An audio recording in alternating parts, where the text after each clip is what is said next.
let us begin by a point. One, when we look at the gambling situations that is on planet or on St. Martin, we see this is a concern of us. Why?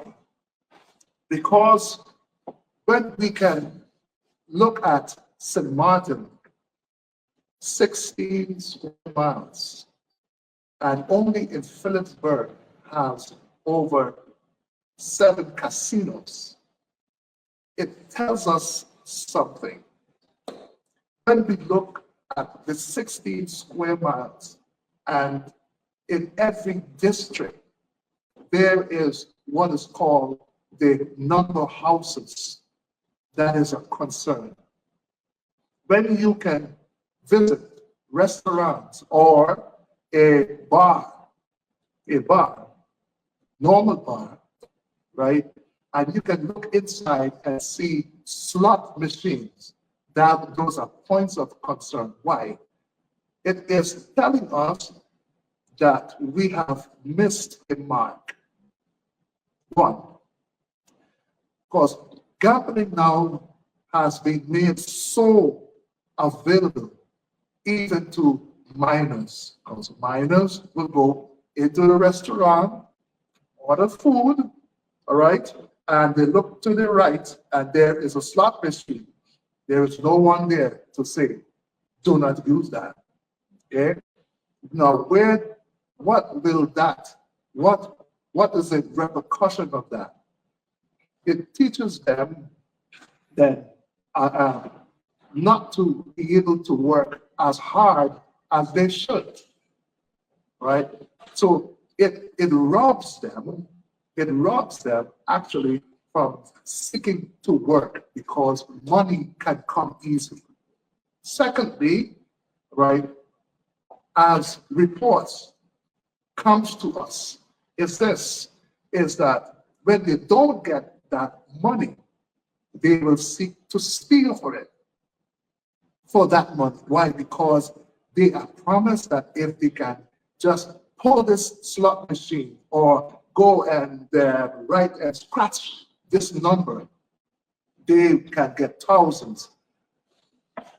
It is definitely bringing, according to the reports that we will get, why should we work hard? And in this press conference, you will hear also other references when we are speaking of different subjects, right?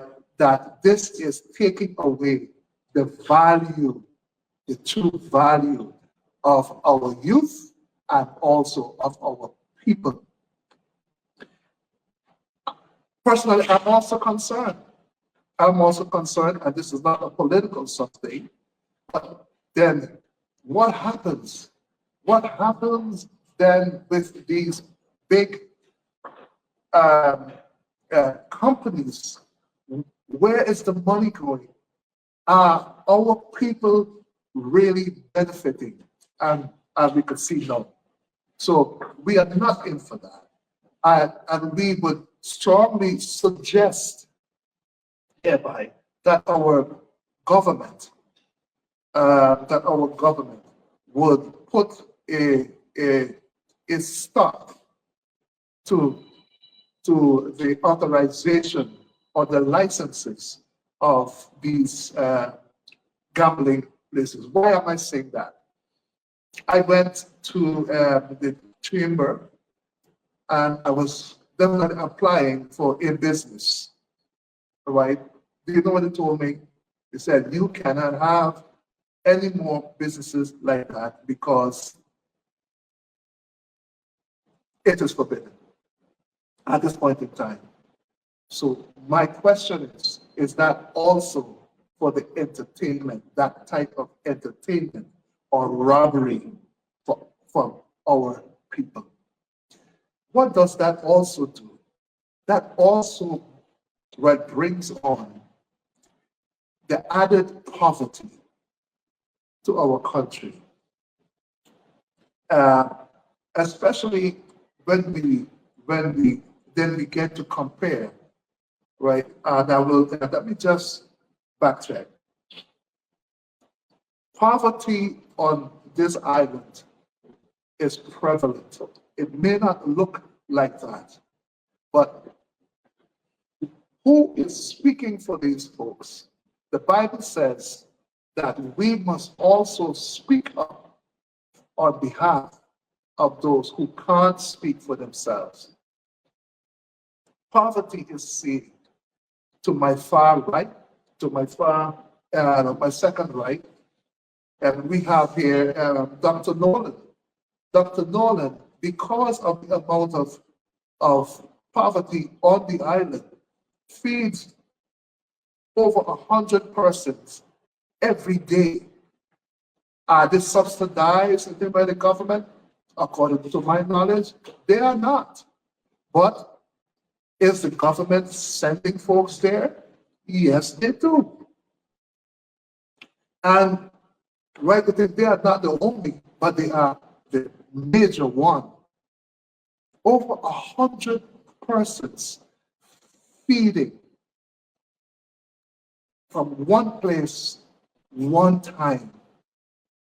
And you will hear the cries of single women, the cries of men, the cries of ladies that say if they don't get this food, right, their child will definitely feel the effects of it. Right?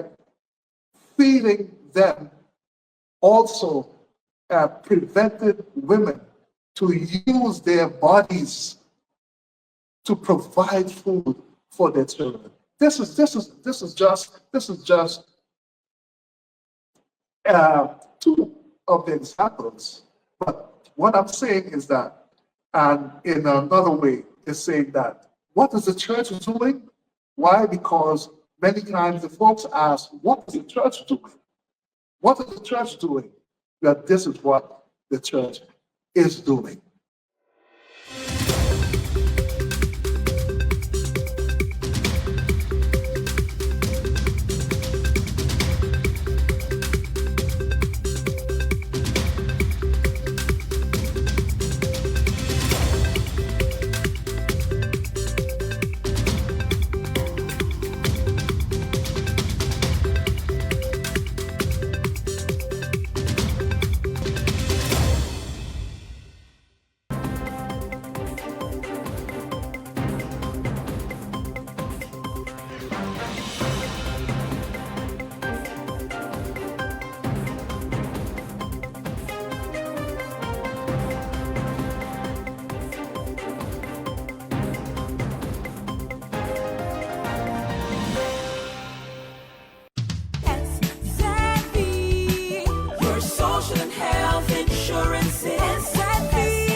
Are you SXM insured?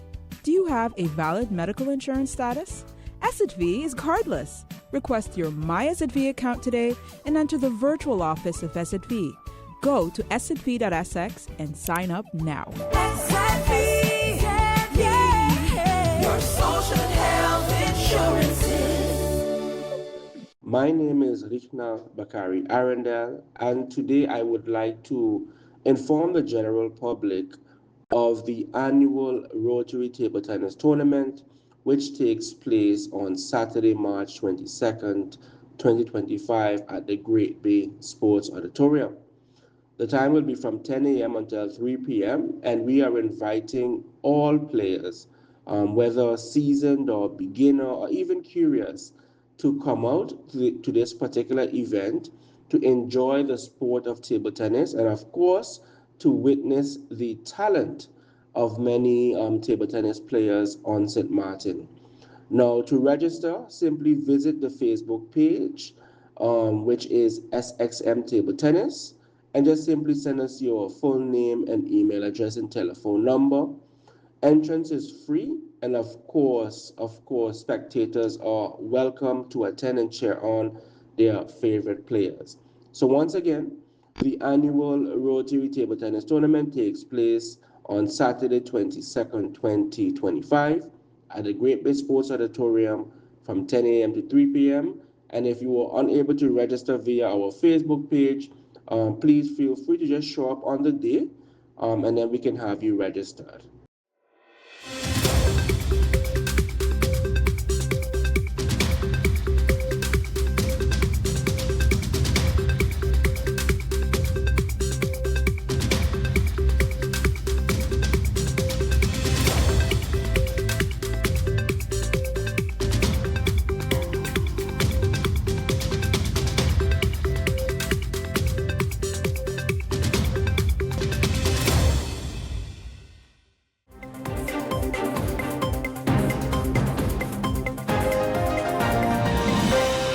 Madam Chair, and I asked the minister during the break to please review these documents, these reports about gambling addiction and gambling affliction on the island.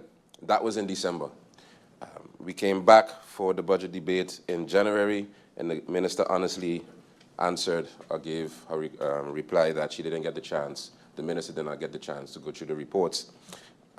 I then asked the minister for her stance on all things gambling on the island. This is a stance I've asked numerous members of the coalition, but the minister gave her answer, and her answer at the time was that she would like to refrain from giving her stance until the gaming board is finished with their report on all things gambling on the island. Now, fair enough, I cannot force the minister to give a premature stance, and I respected that answer. To only find out, weeks later, something that I warned of during the debate, that another casino license was granted. Now, Madam Chair, I can't fault any businessman. I can't fault the private sector for wanting to expand on the business, for wanting to make more money. The economy has to grow. So I cannot fault anyone for trying to make more money. My issue here is the transparency and how we go about things, and I would say the honesty that comes with it. Because here I have a 200-page report, study, done by the government. This is not a third party. This is by the government, by the Ministry of VSR, Las Vegas of the Caribbean, St. Martin. I have another one, audit done on responsible gambling.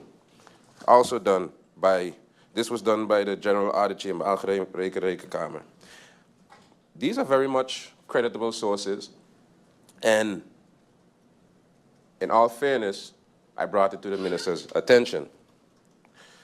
Now, my question is to the Honorable Minister, if, through you, Madam Chair, if the minister was refrained from giving her stance on gambling, which I respected and I understand because she wanted to wait, the minister wanted to wait on these reports, on the report from the gaming board, why then did the minister, without a completed report, still continue and issued another license?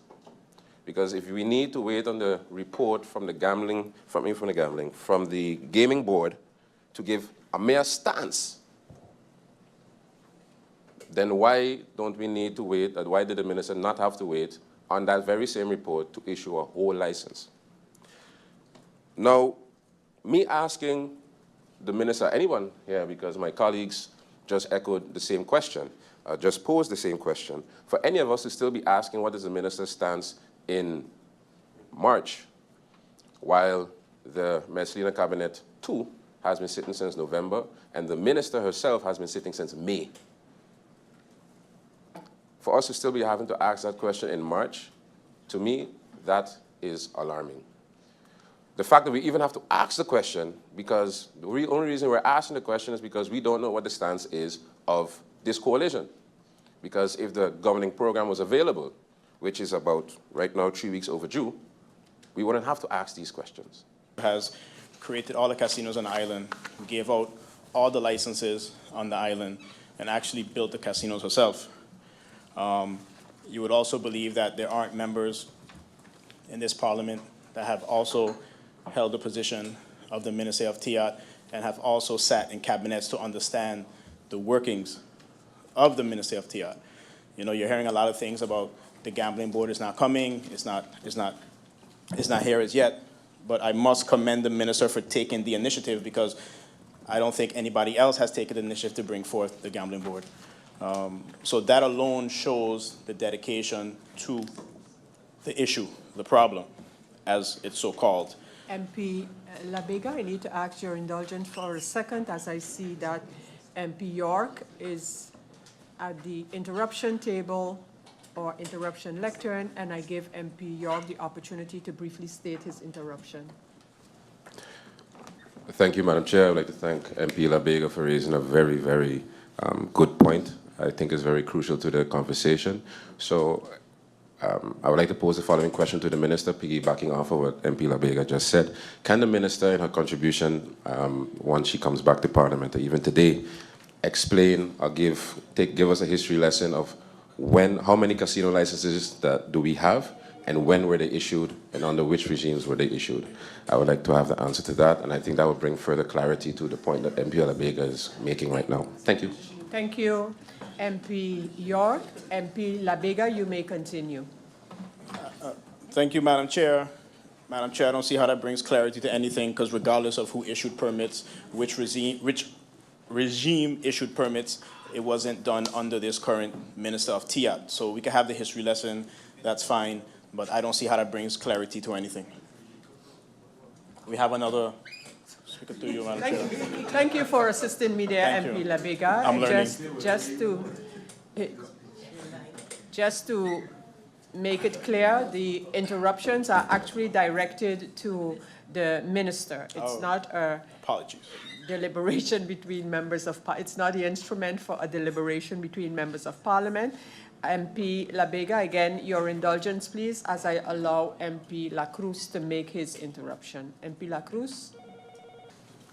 That in the explanation that the minister will provide to the members of Parliament, that she also takes with her that comment that was just made by the member of Parliament stating about the gaming board and the initiative, because this was started a long time ago and worked on vigorously by the previous administration.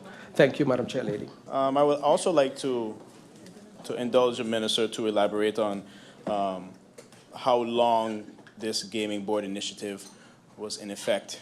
And I guess it's something that takes over 4 years. I'm not sure. But in closing, I would like to thank the minister once again, because I do think that the minister has been working hard, has been doing what she needs to do to move the country forward under her ministry, and I look forward to her answering the questions from my fellow colleagues here in Parliament, and look forward to an interesting round two. Thank you, Madam Chair. Minister, I would like to thank you for being here today and for later answering all of the questions posed to you. My questions, coincidentally, were just asked also by the MP doing the interruption, MP York. I more wanted to know the numbers. I wanted to know how many casinos do we actually have now?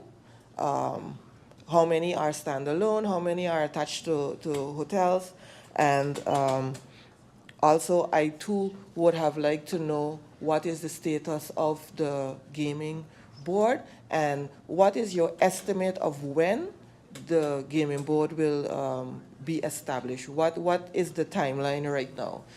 Those are my questions for now. I save the rest for the second round. Thank you so much. What she has to deal with in terms of casino policies, and this is something that's readily available online, called the Rules of Order. I mean, the Rules of the Game, sorry, Rules of the Game, Rules of Orders for Parliament. Rules of the Game. It's a very short document that explains the initial feelings of government towards the gambling industry. And I hope that by saying this, the minister perhaps will be given an opportunity at some point today to incorporate the state of things, knowing that this exists, so that everybody is on the same page and we have a level playing field.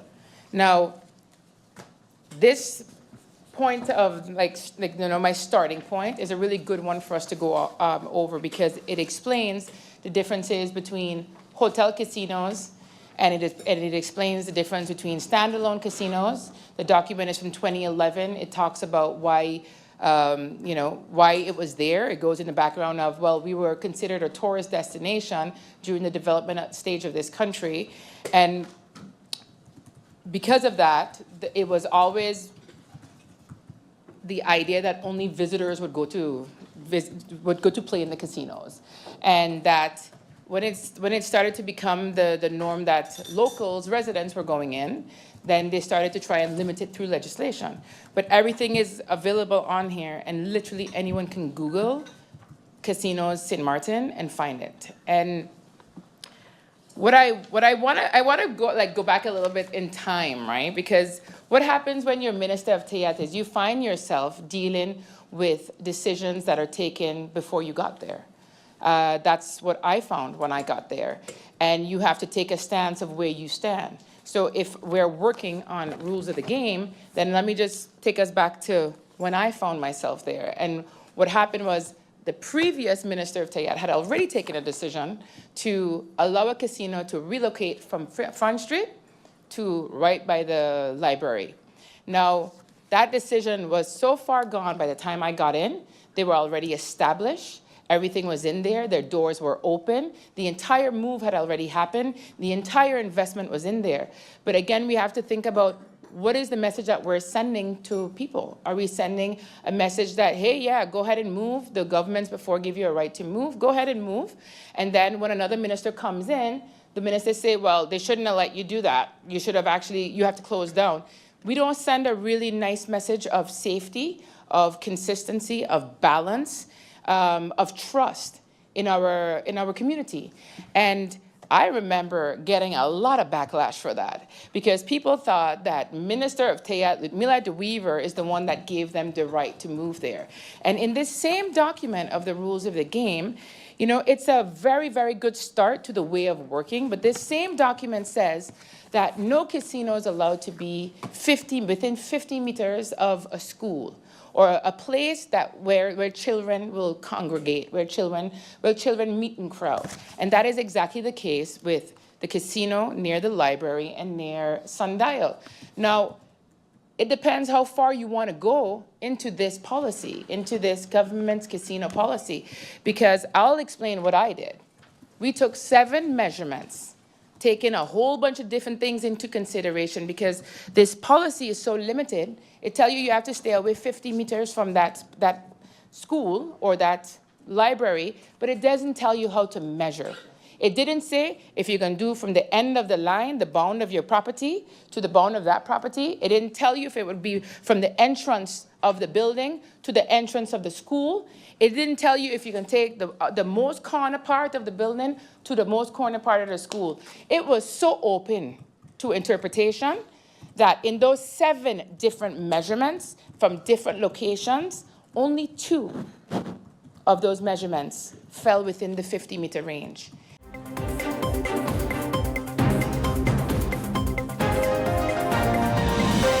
And just for clarity's sake, I'd like to maybe address the part of not having a presentation. The request is clear. Address pressing concerns regarding gambling regulations and licenses in St. Martin and the issuance and regulations of the licenses for casinos and other gambling activities.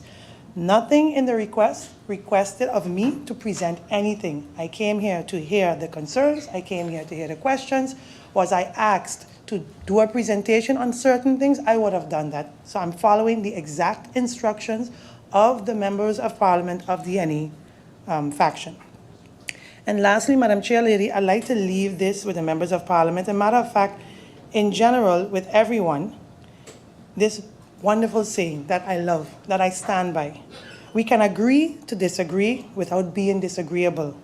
Respect is not about thinking alike, but about understanding each other despite our differences. That's what I stand by every day. So if a member of Parliament or a coalition partner or anyone in any setting disagrees with something, we agree to disagree, we respect each other, we move on. What's my stance on casinos? That's going to be clear, clarified, and for once and for all, when I answer the questions, which I hope to do late next week through you, Madam Chair Lady. It's about 70-something questions, but we're depending on third parties to provide us with answers as well. We're hoping to get it done by late next week, tentatively late next week, or week after next, but I'm really aiming for late next week. With that said, Madam Chair Lady, I thank you and look forward to answering the questions posed in the first round and finally coming with clarity. Thank you.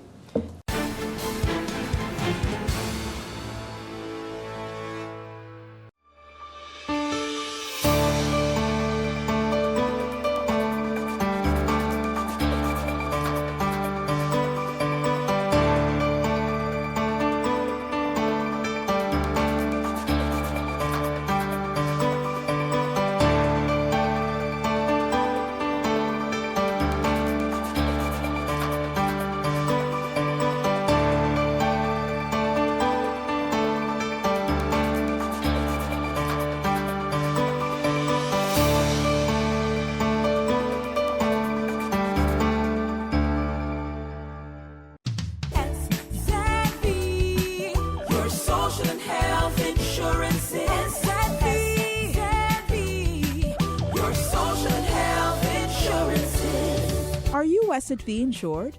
Do you have a valid medical insurance status? SXV is cardless. Request your My SXV account today and enter the virtual office of SXV. Go to sxv.sx and sign up now. Savvy, yeah, your social and health insurances.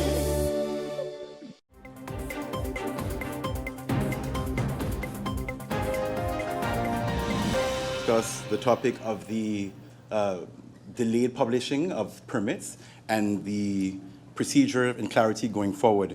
So with that, I'd like to dive right into the presentation. So definitions first of what is residential, what is commercial, and what is mixed use. Clarifications on civil works permits. I think this is very important because it's something that I've been speaking about since I became minister. Thirdly, the grounds for denying a permit. And finally, defining official dates for permit issuance and publication. Residential developments and permits are defined as properties consisting solely of living units that are not operated as commercial entities. Minister Gums, if you just allow me, I see that MP Doran has requested the floor. I'll firstly ask him what his request for the floor is about. Thank you, Madam Chair. It's just a request for clarifications because a couple hours ago when the Minister of TIAT was here, it was said that there was no presentation requested. Now we're going into a presentation without going into the meeting. So just a point of clarity for my understanding. Thank you. You know, MP Doran, the only interruption you can make from your seat is actually, and requesting the floor would be for a proposal of order that would have to do with the topic at hand. That is not what you are requesting. But if the minister would want to respond, I would allow him to do so in terms of, Minister, your presentation, and if you want to respond as to why you thought it necessary to start out this meeting with a presentation, you could, but it's up to you. Yeah, no, I think I'll answer, no problem. I think I elucidated very clear in the beginning that noting all the different discrepancies regarding what is allowed, what is a permit, what is a civil works permit, it's very important to clarify that as well. So this is why we chose the presentation. Thank you, Minister. I'll continue. Residential developments, the first definition, are defined as properties consisting solely of living units that are not operated as commercial entities. This category encompasses both single-family homes and multi-unit buildings, such as apartment complexes and condominiums. It is important to clarify that while the term residential is often assumed to refer exclusively to single-family homes, it actually includes any structure designed primarily for living purposes. This creates a notable divergence from banking sector classifications, which typically categorize any development with 4 or more units as commercial for mortgage purposes. From the ministry's perspective, however, a development comprising 20 housing units remains residential in nature as long as the units function as privately owned residences rather than commercial accommodations. Commercial developments are characterized as properties that operate for profit, provide goods or services, and are not primarily used as private residences. This classification encompasses a wide range of structures, including hotels, shopping centers, restaurants, office buildings, and advertising billboards. I think that's very important, advertising billboards. Hotels, for instance, automatically fall under commercial classification due to their function of providing paid temporary lodging rather than permanent private residences. Similarly, billboards and advertisements must be categorized as commercial installations and require specific additional details in permit publications, including precise dimensions, lighting, and whether they utilize digital or traditional display technology. The key distinguishing factor is the profit-oriented, service-providing nature of these structures. Mixed-use developments incorporates both residential and commercial elements within the same property, creating a hybrid classification that reflects their multifunctional nature. This designation applies to projects such as residential buildings that include retail spaces, office components, or hotel facilities. The ministry faces the ongoing challenge of clearly defining the threshold at which a project transitions from purely residential to mixed use, particularly in cases involving minimal commercial elements. For example, a multi-story building with 120 residential units, but featuring a single ground floor restaurant would be classified as mixed use, rather than purely residential or commercial, reflecting its dual purpose character despite the predominance of residential space. And finally, on the type of building, the condo hotel. Condo hotels represent a particularly challenging classification that exists between conventional residential condominiums and traditional hotel operations. These properties often involve developers marketing residential units as investment properties that function operationally like hotels through rental programs. This arrangement raises significant concerns regarding whether such properties should be classified as commercial, given that they are not exclusively used as permanent residences. The proposed solution to this ambiguity is to classify condo hotels as commercial developments to prevent potential loopholes where large-scale hospitality developments might attempt to bypass zoning regulations designed for commercial properties by adopting a residential designation that does not accurately reflect their actual usage and operational character. Moving on, clarification on civil works permits. The Lands Verordning, amending the Spatial Development Planning Ordinance, reintroduces Article 28A. This has been in full effect since March 2021. This means that the legal requirement for obtaining prior written consent, commonly known as a civil works permit, for civil works in areas without a development plan or preparatory decision has been valid and should always be correctly applied since that date. As stipulated in Article 28A, written consent is required before carrying out major civil works, including excavation, leveling, road construction, demolition, and tree removal. The aim is to protect future land use and ensure proper spatial planning. The minister is responsible for assessing these requests, considering public interest concerns such as environmental impact and long-term use compatibility. Exemptions for when consent, that is the works permit, is needed can be made via ministerial regulation. The Policy Department, commonly referred to as VRUM, is currently working on drafting this regulation. However, the absence of this regulation does not affect the validity of Article 28A itself. It means that up until the ministerial regulation is in effect, written consent is necessary for all cases that include the before-mentioned works.